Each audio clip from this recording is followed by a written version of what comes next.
नमस्कार दोस्तों, रामबाण एकेडमी के YouTube चैनल पर आपका हार्दिक स्वागत है। भाइयों, आज जो हम दिल्ली पुलिस स्पेशल का डे 2 की वीडियो ले रहे हैं, तो पिछली वीडियो में हमने आपको जीके और रीजनिंग बताई थी, तो इसमें भी हम जीके और रीजनिंग बताते हैं सारा। तो जीके का आज का टॉपिक हम ले रहे हैं चट्टान। जैसा कि हमारा जीके में अभी हमारा ज्योग्राफी चला हुआ है, तो बहुत जल्दी हम ज्योग्राफी छोड़कर दूसरे सब्जेक्ट पर आने वाले हैं सर। एक दो छोटे छोटे रह गए, इनको कंप्लीट करने के बाद आते हैं सर। चट्टान, रॉक्स कह सकते हो सर, शैल कह सकते हो, हिंदी में इनको शैल भी बोलते हैं। तो चट्टान जो होती हैं उनके बारे में आज पूरी डिटेल में बताते हैं। चट्टान क्या होता है सर, पहले ये बात करते हैं सर। देखिए, पृथ्वी की जो सतह बनी हुई है वो सारी चट्टानों से बनी हुई है। इसकी गहराई में जाएंगे वो भी चट्टान है। और चट्टान जो पृथ्वी पर जो इकट्ठा किया हुआ ठोस पदार्थ है वो सब चट्टान है, सिवाय किसको? अगर हमारे खनिज नहीं है तो खनिज को छोड़कर जो बचता है वो सारा चट्टान में आ जाता है। हालांकि कुछ खनिजों को भी चट्टान माना गया है। चट्टान जो हो सकती है वो कठोर भी हो सकती है और मुलायम भी हो सकती है, तो ये ज्यादा महत्वपूर्ण नहीं है। अब चट्टानों की बात करते हैं। जो चट्टानों का निर्माण है वो अलग अलग युग में हुआ। तो निर्माण के आधार पर पहला जो सवाल बनता है कि चट्टानों का निर्माण का इनका युग कौन सा पहला है, कौन सा बाद में आया, सीरीज में पूछ सकते हैं। तो चट्टान निर्माण का सबसे पहला युग है आर्कियन युग।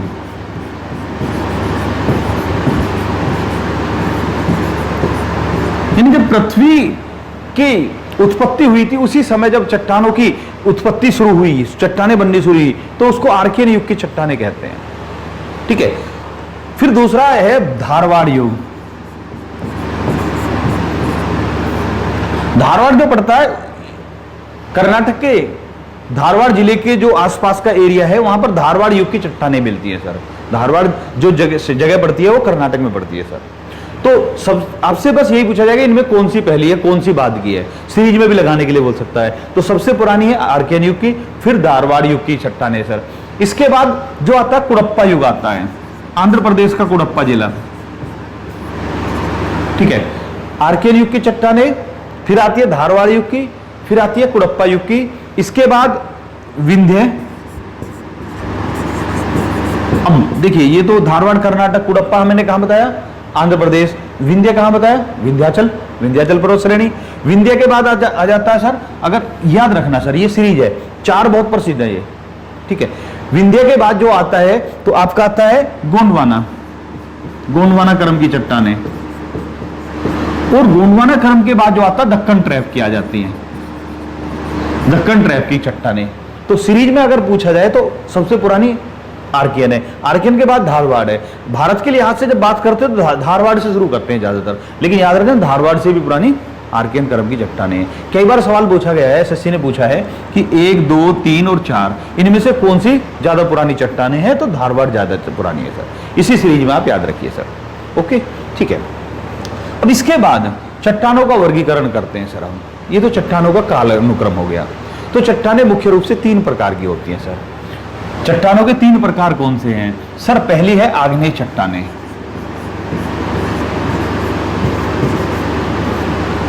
इग्नियस, IGNEOUS, इग्नियस चट्टानें, आग्नेय इग्नियस।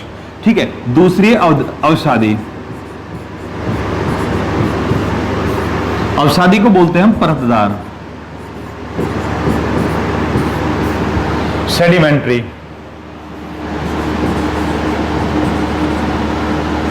सेडिमेंट्री चट्टानें पूरा लिख लेना आप, इग्नियस, सेडिमेंट्री। और थर्ड जो आती है वो आती है सर कौन सी? रूपांतरित।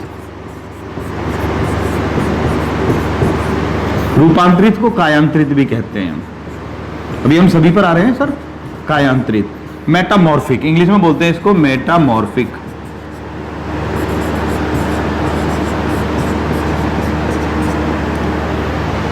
ये 3 तरह की मुख्य रूप से चट्टानें होती हैं। ठीक है। आग्नेय चट्टानें, अवसादी या परतदार जिन्हें सेडिमेंट्री बोलते हैं, रूपांतरित, कायांतरित जिन्हें मेटामॉर्फिक बोलते हैं इंग्लिश में सर। पहले बात करते हैं हम आग्नेय चट्टानों से शुरुआत करते हैं सर।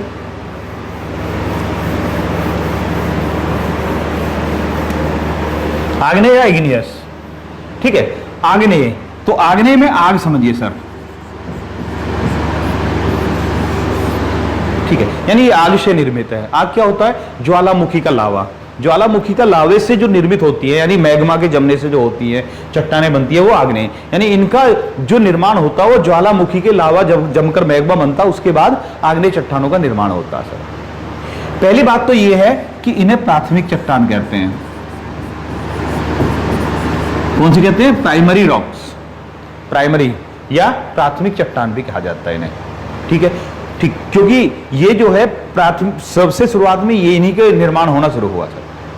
ठीक, दूसरी बात सर, ये जो होती हैं क्योंकि क्या बोलते हैं, लावे के जमने के कारण बनती है, इसलिए इनमें जीवाश्म को बोलते हैं फॉसिल्स नहीं पाए जाते। ठीक है, आग्नेय चट्टानों में जीवाश्म या फॉसिल्स नहीं पाए जाते भाई। यहां तक क्लियर है सर? इन्हें प्राथमिक चट्टान बोलते हैं, आग से बनी है, आग्नेय इसीलिए बोलेंगे सर। इन्हें प्राथमिक बोलते हैं, इंग्लिश में इग्नियस हो गया।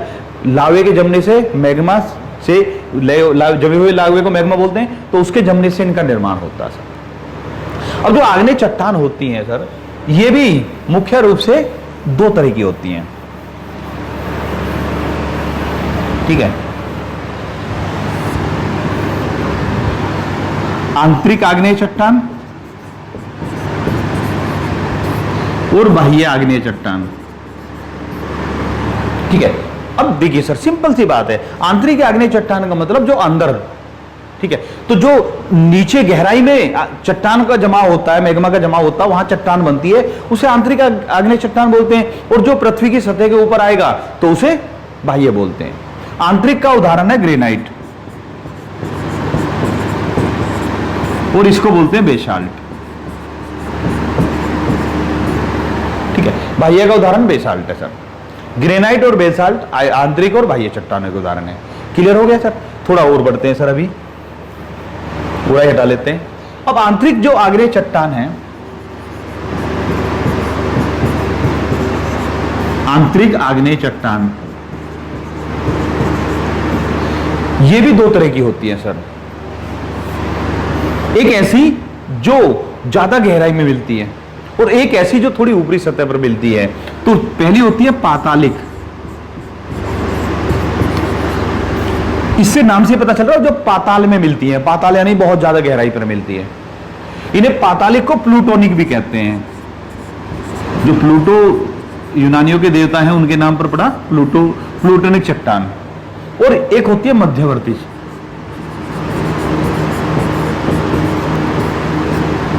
ठीक है, मध्यवर्ती चट्टान हो गई सर। अब पातालिक या प्लूटोनिक कौन सी होती है?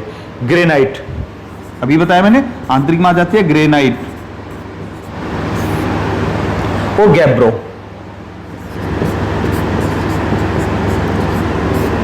ग्रेनाइट और गैब्रो क्या है? पातालिक है, प्लूटोनिक है सर। अब मध्यवर्ती में आ जाती हैं, यानी कि जो ज्यादा गहराई में भी नहीं होती, थोड़ा सा ऊपर, जब लावा थोड़ा सा ऊपर आ जाता है तो वहां पर जब जमा होता है। अब जब ये थोड़ा सा ऊपर आ जाता है लावा, तो ये इसका जमाव कई तरह से होता है। देखिए, हो सकता है लावा ऐसे जम जाए,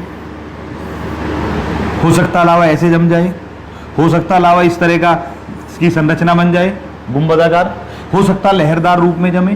तो अलग अलग तरह का जमाव होता है मध्यवर्ती चट्टानों में लावे का, और उसी रूप में वो चट्टान बन जाती है। तो इनमें कई तरह की चट्टानें होती हैं मध्यवर्ती में। मध्यवर्ती चट्टानें लेकोलिथ होती हैं, लोपोलिथ होती हैं,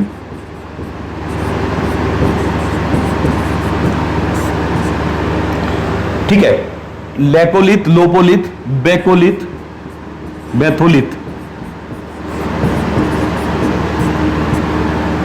ठीक है, जो बैथोलिथ चट्टान जो होती है, उसका जो छोटा रूप होता है उसे स्टॉक बोलते हैं सर। मैं यहां पर जगह निकाल लेते हैं सर, अब आपको समझ में तो आ गया। ये हम मध्यवर्ती आग्नेय चट्टानों की बात करते हैं। लेकोलिथ, लोपोलिथ हो चुका है, दोबारा से लिख देते हैं हम। मध्यवर्ती आग्नेय चट्टानों में लेपोलिथ, सॉरी, लेकोलिथ, लोपोलिथ,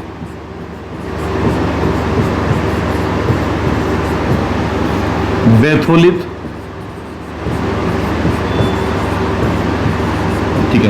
और मैंने बताया बैथोली चट्टानों में जो आपका जैसे बैथोली चट्टान का जो छोटा रूप होता है, छोटा जमा होता है, उसे क्या बोलते हैं? स्टॉक बोलते हैं। ठीक है, स्टॉक बोलते हैं। इसके बाद फोकोलिथ भी हो जाता है।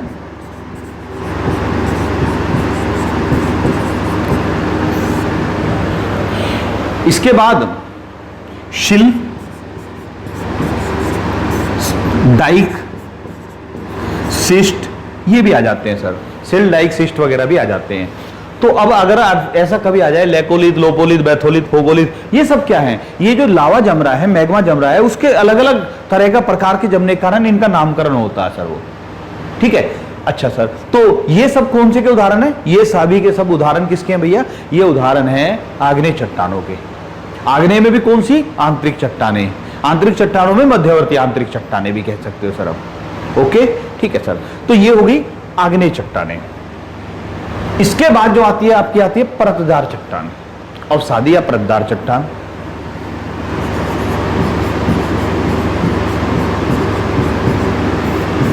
दूसरी है सेडिमेंट्री। सेडिमेंट्री जो होती है, सेडिमेंट्री रॉक्स जो होती हैं, तो वो अवसादी या परतदार होती है। इनका मतलब क्या होता है? देखिए सर, देखिए नदी के द्वारा, हवा के द्वारा, वर्षा के जल द्वारा या किसी और क्रिया के द्वारा क्या होता है कि बहुत सारे निक्षेपों का जमा होता रहता है। अब मान लिया आज जो है, मान लिया नदी बह रही है, अब नदी ने अपने किनारे पर बहुत सारी मिट्टी जमा दी यहां पर। उसके बाद ये कुछ दिन बाद जो है ये थोड़ा पक्का हो जाएगा। उसके बाद कुछ समय बाद एक और परत जम जाएगी, एक और परत चढ़ जाएगी, इसके बाद ऐसे ही परत चढ़ती रहेंगी सर। तो इसलिए अवसादों के जमने से बनती है, इसलिए नाम अवसादी हो गया सर। और ये परतों के रूप में पाई जाती है, इसलिए इनका परतदार चट्टान भी कहते हैं सर। ठीक है, अवसादी या परतदार चट्टान। अब क्या होता है, क्योंकि बहुत सारी चीजें जो है इनके बीच में जमती रहती हैं सर, तो इसलिए इनमें जीवाश्म मिलते हैं सर। अब जीवाश्म फॉसिल्स, जब इसके अंदर जीवाश्म मिलेंगे तो ऐसी स्थिति में जीवाश्म ईंधन, जीवाश्म मिलेंगे तो जीवाश्म ईंधन भी मिलेगा। अब जीवाश्म ईंधन का मतलब क्या है? कोयला। जीवाश्म ईंधन का मतलब क्या? पेट्रोलियम। तो इसलिए बहुत पूछा जाता है कि कौन सी चट्टानों में पेट्रोलियम मिलता है? भैया अवसादी चट्टानों में पेट्रोलियम मिलता है। कौन सी चट्टानों में जीवाश्म मिलते हैं? अवसादी चट्टानों में जीवाश्म प्राप्त मिलते हैं। कोई डाउट नहीं? Okay sir. अब अवसादी जो चट्टानें होती हैं, इनके बनने के भी तीन कारण होते हैं सर जनरली। एक यांत्रिक, दूसरा रासायनिक और तीसरा जैविक। ठीक है, तो अवसादी चट्टानें तीन प्रकार से बनती हैं सर। एक तो होती है यांत्रिक, दूसरी होती है रासायनिक और तीसरी होती है जैविक क्रिया द्वारा निर्मित। तो तीन क्रियाओं के द्वारा अवसादी चट्टानों का निर्माण होता है, यांत्रिक क्रिया, रासायनिक क्रिया, जैविक क्रिया। जैसे यांत्रिक क्रिया का मतलब हवा के द्वारा जो बनेगी वो भी यांत्रिक क्रिया कहती। जैसे चीन का लोएस का मैदान जो है, वर्ल्ड का सबसे बड़ा लोएस मैदान चीन में है, तो वो जो चीन का मैदान है वो यांत्रिक क्रिया यानी कि हवा के द्वारा निर्मित है सर। ठीक है, इसके बाद रासायनिक क्रिया हो जाती है सर, फिर जैविक क्रिया हो जाती है। तो अभी आपको इतना डीप में जाने की जरूरत नहीं है, तीन बस ये पूछा जाता है कि भैया तीन प्रकार की, मतलब सॉरी, अवसादी चट्टानों में कितने प्रकार से जमा होता है? तो तीन प्रकार, यांत्रिक और रासायनिक और जैविक। ठीक है, उदाहरण देख लेते हैं सर इसके। तो इसके उदाहरण देखते हैं सर। इसका उदाहरण है बलुआ पत्थर।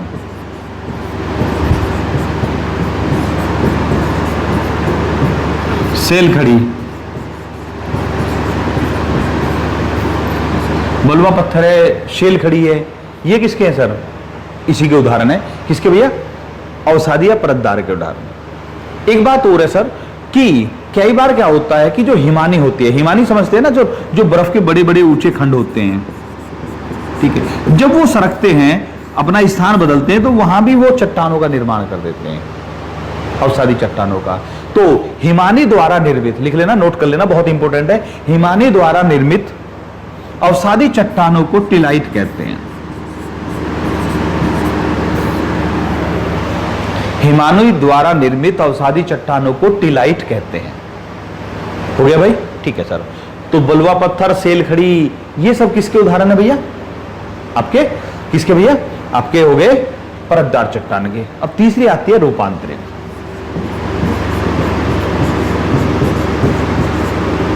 रूपांतरित या कायांतरित, मेटामॉर्फिक। रूपांतरित या कायांतरित, देखिए रूप में अंतर आ गया या काया में अंतर, काया यानी बॉडी, ठीक है, हमारी जब बॉडी बदल रही है तो काया में अंतर आ गया, रूप में अंतर आ गया तो रूपांतरित हो गई सर। तो इसका मतलब जब चट्टान अपने आकार प्रकार को बदल रही है, अपने स्वभाव को बदल रही है, तो रूपांतरित चट्टान कहलाती है, ठीक है सर। अब जो रूपांतरित चट्टान यानी कि जो रूपांतरित चट्टान बनेगी किससे बनेगी? या तो आग्नेय चट्टान से रूपांतरित बनेगी या अवसादी से बनेगी, और कई बार रूपांतरित से भी एक बार और रूपांतरण हो जाता है सर। समझ में आ गया सर? एक बात और सर, रूपांतरित या कायांतरित किससे बनती है? आग्नेय से भी रूपांतरित बन सकती है, अवसादी से भी बन सकती है, और रूपांतरित से भी रूपांतरित बन सकती है सर। क्लियर? Okay sir. दूसरी बात सर, इनमें अब इसमें जो बनता है सर, जैसे संगमरमर है हमारा, ये रूपांतरित चट्टान है, तो ये कहां कहां पर क्या क्या उदाहरण होते हैं, हम रूपांतरित चट्टानों के उदाहरण ले लेते हैं सर। तो पहला जो रूपांतरित चट्टान है वो किससे लेते हैं हम? पहले लेते हैं हम आग्नेय से रूपांतरित।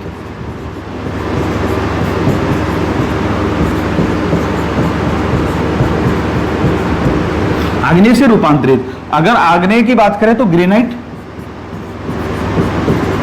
ग्रेनाइट और बेसाल्ट बताया था, ठीक है, और बेसाल्ट, ये हमारी दो चट्टानें हैं, ग्रेनाइट और बेसाल्ट। जो आपको ज्यादा ध्यान रखनी है, ग्रेनाइट और बेसाल्ट रखनी है, तो ग्रेनाइट से बनती है नीस और बेसाल्ट से बनती है सिस्ट, ठीक है। ग्रेनाइट से नीस बनेगी रूपांतरित, मतलब ग्रेनाइट क्या है? आग्नेय है, नीस क्या है? रूपांतरित है। बेसाल्ट क्या है? आग्नेय है। सिस्ट क्या है? रूपांतरित है, ठीक है। सिस्ट के बाद क्या भी बन सकता है? एम्फीबोलाइट भी बन सकती है। बेसाल्ट से, दोबारा लिख देता हूं मैं, बेसाल्ट से एम्फीबोलाइट भी बनती है।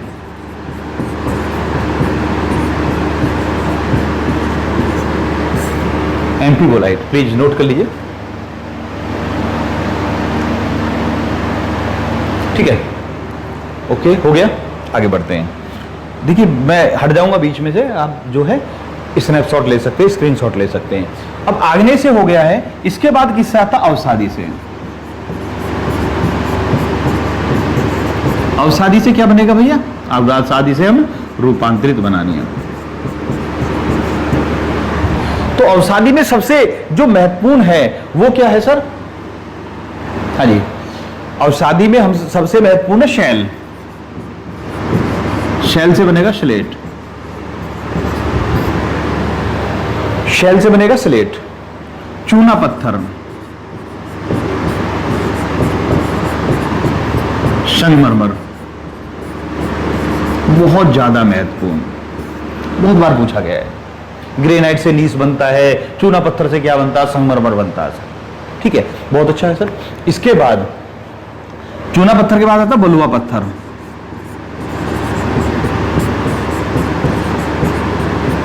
बलुआ पत्थर, बलुआ पत्थर से बनता है क्वार्टजाइट।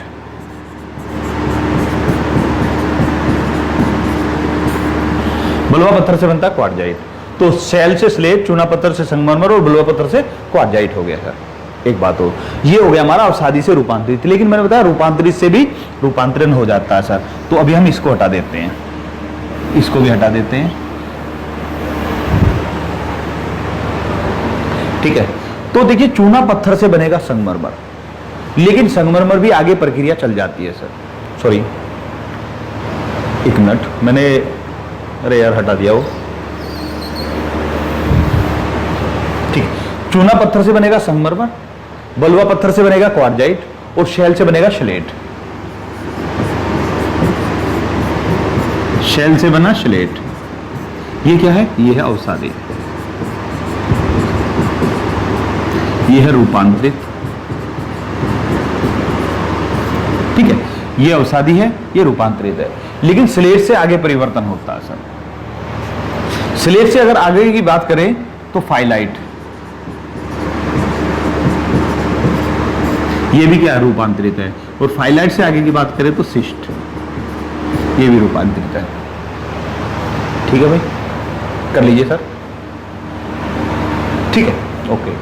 तो शेल से स्लेट, स्लेट से फाइलाइट, फाइलाइट से सिस्ट, तो ये अवसादी है, बाकी सारी रूपांतरित है। तो रूपांतरित से भी रूपांतरित होती है सर। ओके, ठीक। तो ये हमने आपको 3 चट्टानों के बारे में बताया। अब कुछ चीजें और देखते हैं सर। पहली चीज एक और ध्यान रखना, जो हमने अवसादी चट्टानें बताई, जो अवसादी बताई थी, तो अवसादी चट्टानों में बीच में छिद्र पाए जाते हैं, छिद्रनुमा होती हैं। तो कौन सी चट्टानों में छिद्र पाए जाते हैं? अवसादी, जिसमें से पानी जो है बहकर निकल सकता है नीचे की तरफ। ठीक है, तो ऐसी कौन सी चट्टान होती है? छिद्रनुमा कौन सी होती है भैया? अवसादी। दूसरी बात सर, अब पूछा जाए कि पृथ्वी में सबसे ज्यादा मात्रा में कौन सी चट्टानें पाई जाती हैं, तो सबसे ज्यादा मात्रा में आग्नेय चट्टानें पाई जाती हैं। लेकिन ये बहुत टिपिकल सवाल है सर। पृथ्वी पर सबसे ज्यादा मात्रा में पाई जाने वाली चट्टानें आग्नेय चट्टानें, जो 95% मिलती हैं, क्योंकि गहराई में बहुत ज्यादा है। लेकिन अगर हम ऊपर की बात करें, भाई पृथ्वी ये गोला है सर, अगर हम यहां से और केंद्र तक लेके सारे की बात कर रहे हैं, तो कौन सी है भैया? आग्नेय। लेकिन अगर हम सिर्फ ऊपर की बात कर रहे हैं, पृथ्वी की क्रस्ट की, क्रस्ट यानी ऊपर का जो पृथ्वी की सतह है जिस पर हम रहते हैं, हम और आप रहते हैं, अगर इसकी बात करते हैं तो इस पर सबसे ज्यादा मात्रा में जो पाई जाती है वो परतदार पाई जाती है। ठीक है, परतदार चट्टान सबसे ज्यादा मात्रा में पाई जाती है सर, लेकिन ऊपर की सतह पर लगभग 75%। लेकिन अगर पूरे पे पूछा जाए तो आग्नेय चट्टान पाई जाती है, पृथ्वी में पाई जाती है आग्नेय चट्टान, और पृथ्वी की सतह पर पाई जाती है परतदार चट्टान 75% पर। अगर अंदर की बात करें तो लगभग 4-5% ही रह जाती है ये सर। ये भी क्लियर है सर? Okay sir. जब हम इस अवसादी चट्टान क्योंकि ज्यादा पर पाई जा रही है, तो पूछा जाता है पृथ्वी का जो क्रस्ट है, क्रोरनी क्रस्ट, ऊपर की सतह, उस पर सबसे ज्यादा मात्रा में पाई जाने वाला तत्व कौन सा? Oxygen, silica, aluminium. ठीक है, ये सब मिलते हैं सर, वो अलग है, पृथ्वी की संरचना अलग है सर। क्लियर हो गया सर? Okay sir. अब इस पर सवाल बहुत ढंग से बन सकते हैं सर। पहले पूछा जा सकता है कि भैया इनमें से कौन सा चट्टानों का उदाहरण नहीं है। ये मैं इसलिए दोबारा बता रहा हूं क्योंकि बहुत सारे भाई कहते हैं जी आप ये नहीं बताते कि सवाल किस तरह से पूछा जाएगा। वैसे जब हमने थ्योरी बता दी तो सारी चीज को बताकर चल रहे हैं हम, ये मानकर चलिए, लेकिन फिर भी बता देते हैं थोड़े से सवाल, क्योंकि आपकी डिमांड हम इग्नोर नहीं कर सकते सर। तो पहला सवाल ये बनता है कि भैया पृथ्वी पर कौन सी चट्टानें नहीं पाई जाती? तो 3 चट्टानें जो हमने बताई, आग्नेय, अवसादी और कायांतरित, इनसे अलग कुछ और लगा देगा। ठीक है, फिर यह भी पूछा जा सकता है कि ये इसमें कौन से में जीवाश्म पाए जाते हैं? किस में पाए जाते हैं? अवसादी में पाए जाते हैं। कौन से में पेट्रोलियम मिलता है? अवसादी में मिलता है। ऐसे ही पूछा जा सकता है। संगमरमर किसका उदाहरण है? कायांतरित का उदाहरण है। ठीक है, या ये बन सकता है कि भैया संगमरमर किससे बना है? चूना पत्थर से बना है या बलुआ पत्थर से बना है? तो चूना पत्थर से संगमरमर बना है सर। तो इस तरह के भी बहुत सारे उदाहरण बन सकते हैं सर। और मैंने एक और बताया था, हिमानी द्वारा निर्मित कौन सी चट्टान थी अभी? टिलाइट। हिमानी द्वारा जो बनती है वो टिलाइट थी सर। ठीक है, तो ये थी हमारी आज की जीके। अब हम थोड़ा सा रीजनिंग लेते हैं सर। रीजनिंग देखिए, चैप्टर तो पढ़ाते ही रहते हैं हम रीजनिंग में। आज हम चीजें ऐसी पढ़ा रहे हैं कि जो बहुत महत्वपूर्ण है, बार बार पूछी जाती है, लेकिन किसी चैप्टर में मिलती नहीं है हमें जनरली जल्दी से। तो बहुत सारे भाई ऐसे होंगे जिन्होंने इस चीज को पढ़ा होगा, कई बार सवाल कर भी दिया होगा, लेकिन बहुत सारे कंफ्यूज भी रहते होंगे, यार ये कहां से आ गया, इसका करने का सही तरीका क्या है। तो ऐसी 2-3 छोटी छोटी चीजें ले रहे हैं हम सर रीजनिंग में। तो शुरुआत करते हैं रीजनिंग की। ठीक, रीजनिंग में देखिए एक सवाल आ जाता है कई बार कि कोई शब्द दे दिया, एक बहुत अच्छा शब्द देकर चल रहा हूं, नेचर। नेचर शब्द में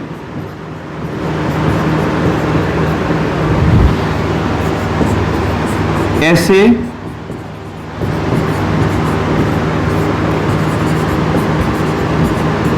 कितने अक्षर युग्म हैं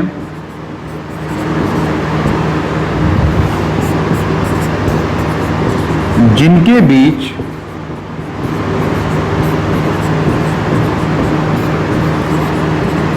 उतना अंतर है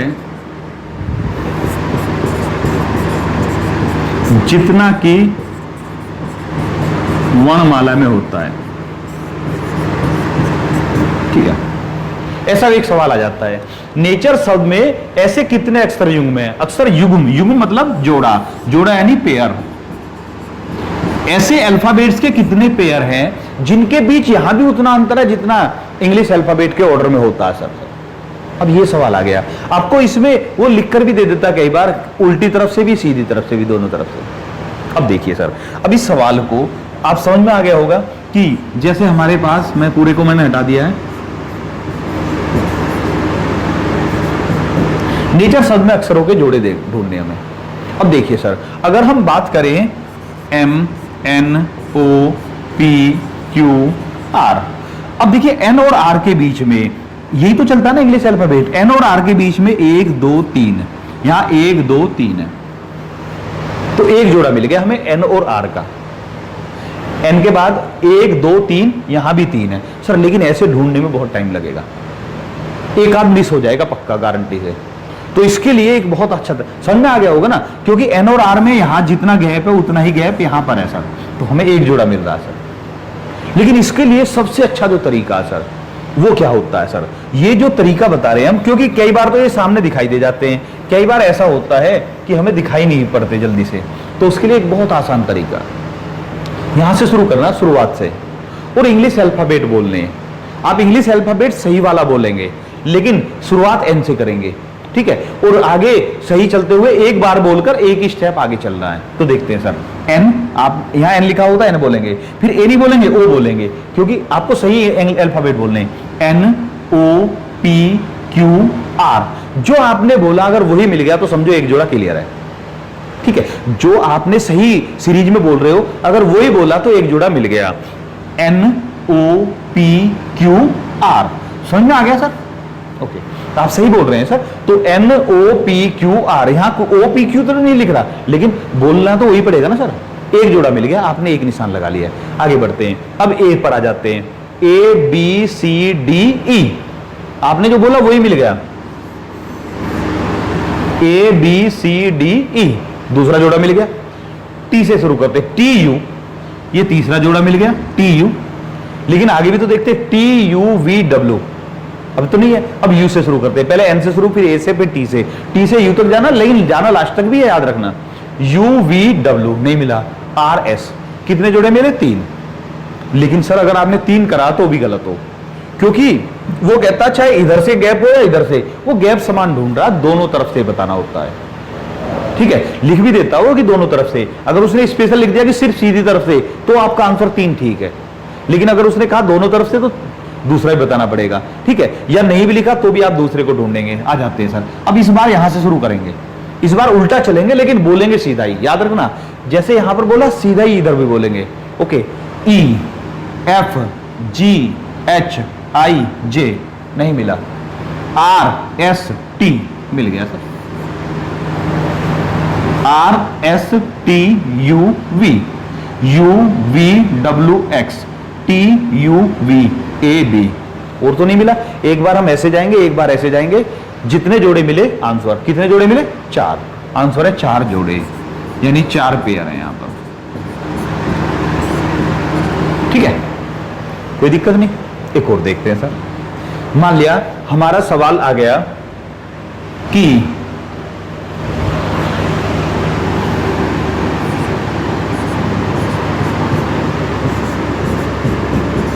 क्लेवर, क्लेवर में बताना है सर, आप ट्राई कर सकते हैं सर, फिर हम बता देंगे। ओके, देखते हैं। C D E, एक मिला। C D E F G H, L M N O P नहीं है, E F G H, U V W E F, सीधे गए, एक मिला है। अब उल्टे आते हैं, R S T U V W E F G H I V W X Y E F G L M, सिर्फ एक। आंसर कितना है? एक जोड़ा, ठीक है। थोड़ा और देखते हैं सर। एक सवाल आ गया, मान लीजिए ये,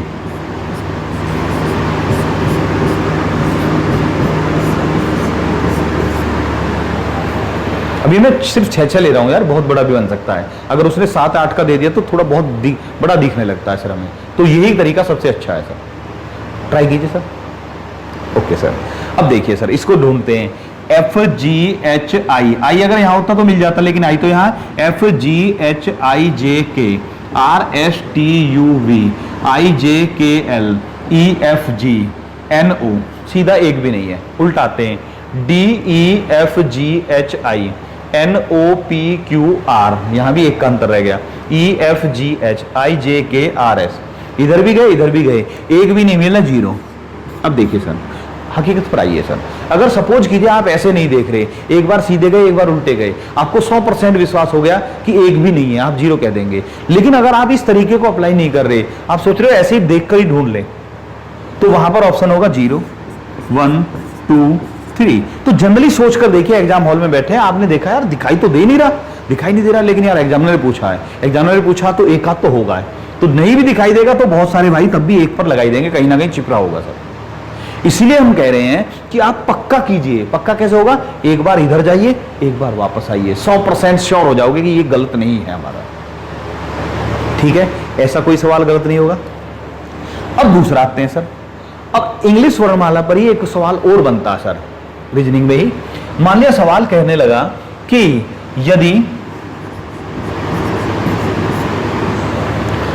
यदि मैनेजर शब्द के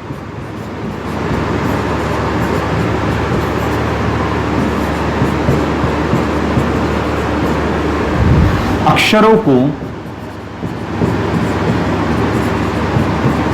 वर्णमाला क्रम में लगाएं, अल्फाबेटिकल ऑर्डर में लगाएं, वर्णमाला क्रम यानी अल्फाबेटिकल ऑर्डर में रखें, तो कितने अक्षरों के स्थान अपरिवर्तित रहेंगे? तो कितने अक्षरों के स्थान अपरिवर्तित रहेंगे, ये पूछा सर। आ जाते हैं सर, अब इतनी लंबी चौड़ी लैंग्वेज दे दी, मैनेजर शब्द के अक्षरों को वर्णमाला क्रम में लगाएं तो कितने अक्षरों के स्थान अपरिवर्तित रहेंगे। या ये भी कह सकता है मैनेजर शब्द के अक्षरों को वर्णमाला क्रम में उल्टा लगाएं या उल्टे वर्णमाला क्रम में लगाएं तो कितने अक्षरों के स्थान अपरिवर्तित रहेंगे। अब इसका सबसे अच्छा तरीका क्या, उस पर आते हैं। याद रखना, हम देखिए करते तो इनको हर कोई है, लेकिन कोई टाइम ज्यादा लगाता है और सही कर देता है, लेकिन कोई टाइम कम लगाता है लेकिन गलत कर देता है। हम ऐसा चाह रहे हैं कि टाइम मीडियम लगे, ना बहुत ज्यादा कम ना बहुत ज्यादा अधिक, लेकिन बिल्कुल 100% सही हो।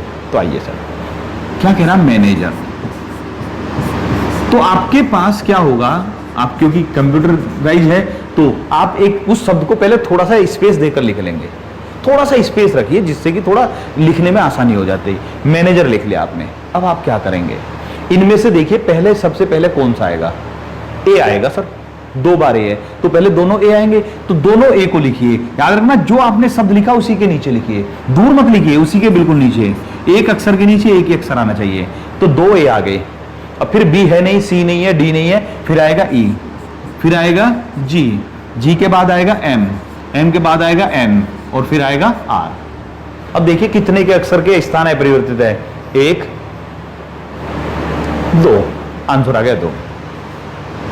कोई दिक्कत नहीं सर, उसी के नीचे लिखना है सर। अगर आप अलग लिखेंगे तो कंफ्यूज भी होंगे, टाइम भी ज्यादा लगेगा, इसके उसी के नीचे लिखिए एबीसीडी के हिसाब से। अब ये कहेंगे तो ये तो बहुत आसान चीज है, लेकिन आसान चीज है, तरीका सही होना चाहिए बस। हम भी नहीं कह रहे कि ये टफ है, लेकिन तरीका गलत हो अपनाते बहुत सारे भाई। जैसे अभी एक और ले लेते, शब्द आ गया क्वालिटी, वही काम करना है। क्वालिटी शब्द के अक्षरों को वर्णमाला क्रम में रखे तो कितने अक्षरों के स्थान अपरिवर्तित रहेंगे, तो सबसे पहले ए, फिर आएगा आई, फिर आएगा एल, एल के बाद आएगा क्यू, फिर टी, फिर यू, फिर वाई। कितने अपरिवर्तित है देखिए, सिर्फ एक। ठीक है, ओके सर। अब ये तो हो गया सीधा। अगर उल्टा आ गया तो उल्टा आ गया, मान लिया एक सवाल आ गया कि यदि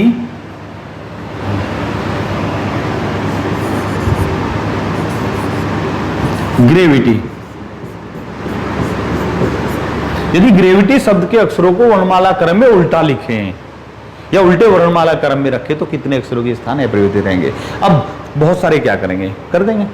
सबसे पहले वाई आएगा, फिर आएगा टी या वी, फिर आएगा वी, फिर आएगा टी। इस तरह से सोचते हैं सर। भाई इसमें भी हम एक चीज कह रहे हैं सर, आपको ये नहीं करना। अगर उल्टा बोल रहा, वो उल्टे क्रम में लिखवा रहा, तो भी आप क्या करेंगे सर? क्योंकि अगर हम उल्टी तरफ से सोचते तो थोड़ा सा टाइम फालतू लगता है, गलती होने के चांस बन जाते हैं। तो आप सोचिए सीधा, लिखिए उल्टा। तो ये सोचिए सबसे पहले कौन सा आता, ए आता है, ए को सबसे बाद में लिख दो। सोचिए सीधा, लिखिए उल्टा। ए के बाद इनमें से क्या आएगा? आई आएगा, आई लिख दिया, ठीक है। सॉरी, आई नहीं, जी आएगा पहले। ए के बाद आएगा जी, फिर आएगा आई, ठीक है, फिर आएगा R, T, V, Y. Okay, तो आपको क्या करना, सोचना सीधा है, लिखना उल्टा है। तो देखिए आपका क्लियर हो गया, एक और तो है नहीं आंसर है, ठीक है, कोई दिक्कत नहीं सर, ठीक है। अब देखिए ऐसा ही एक सवाल और बन सकता है कि ये कह रहा है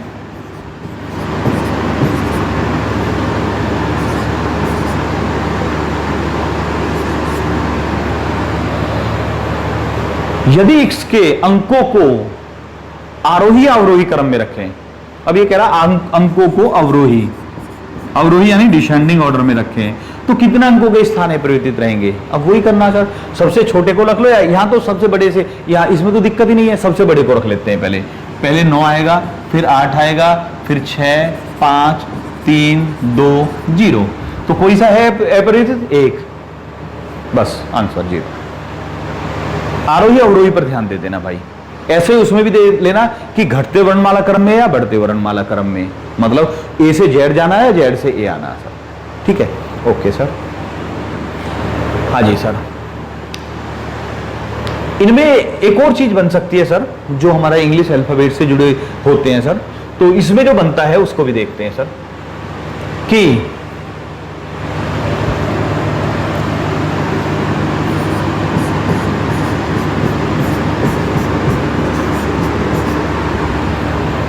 ठीक है।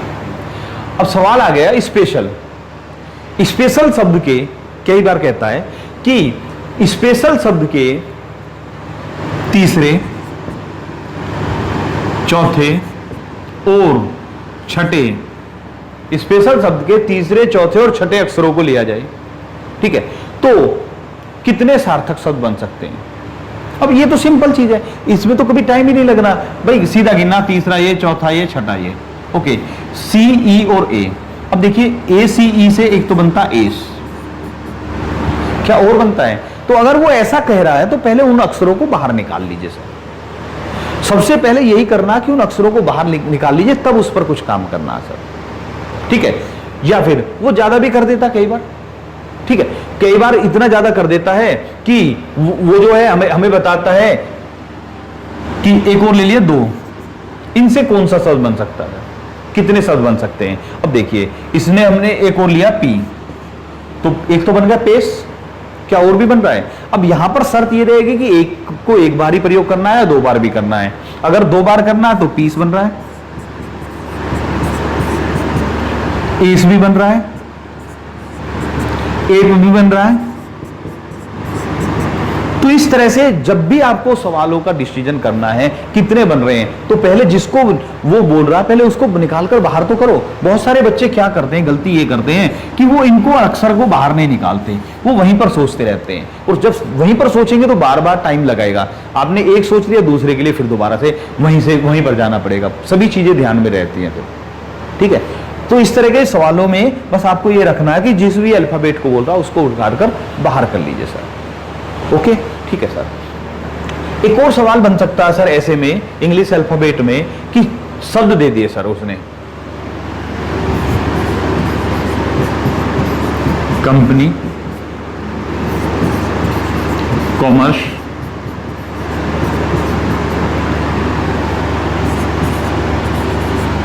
Combat, command.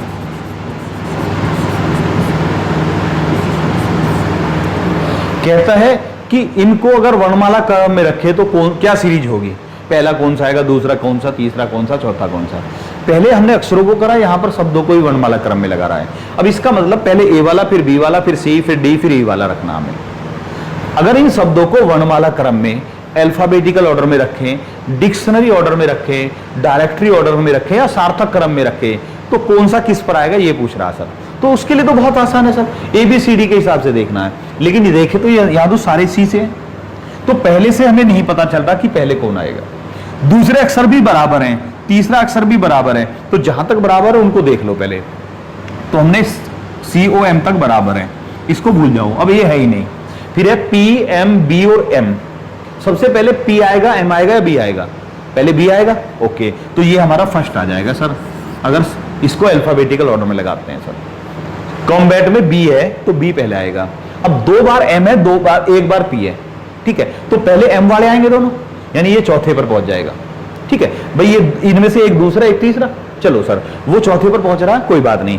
अब देखिए ये तो आएगा नहीं, पहले COM B आ गया, फिर दोनों M वाले आएंगे। M वालों में कौन सा? M E और M A में पहले A वाला आएगा, तो इसका मतलब दूसरे पर ये आएगा, फिर M E वाला तीसरा आएगा और P A वाला चौथे पर आएगा। आपका लग गया सर, ये फर्स्ट, ये सेकंड, ये थर्ड, ये फोर्थ, ठीक है, कोई दिक्कत नहीं सर। बस ये ध्यान रखना इसमें भी कि वर्णमाला क्रम उल्टा है या सीधा है।